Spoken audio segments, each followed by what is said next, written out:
Caseus Wheeler, born in 1847 and died in 1911. He is buried in the St. John the Evangelist Cemetery in Barrytown. His grave is marked by a granite tablet with rough sides, base, and slanted top.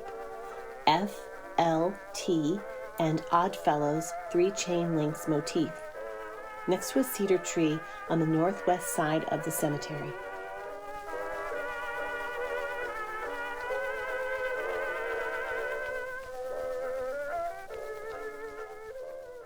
Like many of his neighbors in life and interred in this cemetery, Barrytown resident Caseus Wheeler was a New York Central Railroad man. Listed at various times as a gateman, flagman, or towerman, he held a position in which he was responsible for directing both trains and traffic that crossed the train tracks. And like many of his neighbors employed in this dangerous industry, Caseus was hurt on the job. On the 25th of September, 1902, when he was 45 years old, he and co-worker Bert Grube were traveling south about 1.5 miles between Caseus's post at Tower Number 72 and Barrytown on a contraption not seen today, perhaps for good reason. The two men were riding on a railroad velocipede, a sort of rail-riding bicycle with an arm that stretched across the tracks to stabilize it. Made of wood and iron, the railroad velocipede was a strange device. Imagine a handcart, like the one in the beginning of the movie Blazing Saddles, except with 2 inline train wheels, 2 seats, and rather than pumping up and down, the handle is moved back and forth by the man in front. The journey was one these men made often, but on this particular Thursday evening, they were, quote, caught in a cut by 2 trains. If we've ever seen the rock cut at Barrytown where the tracks go through, we can imagine how harrowing this must have been, with one train barreling down, let alone a train on each of the 2 tracks at the same time.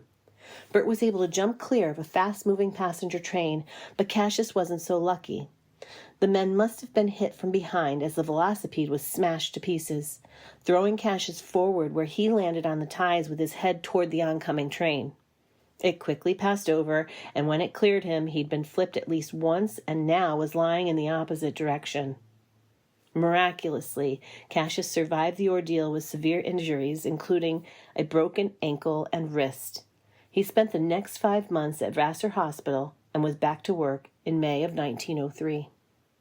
Caseus Wheeler, a son of William H. and Catherine Wheeler of Red Hook, married Jane Shepherd, a native of England, and had 6 children, 5 of which lived to adulthood: Alice, who married John J. Hetherington; Kate, who married Willett Harris; William C., who married Della Sherman; Blanche, who married George Winterin; and Emma May Wheeler, who married Edward Kaiser.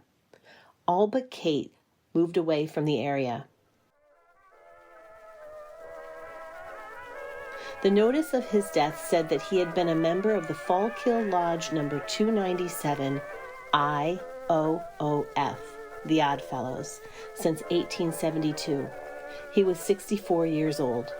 Caseus and Jane shared their tombstone with William M. Payne, who appears to have also been from England.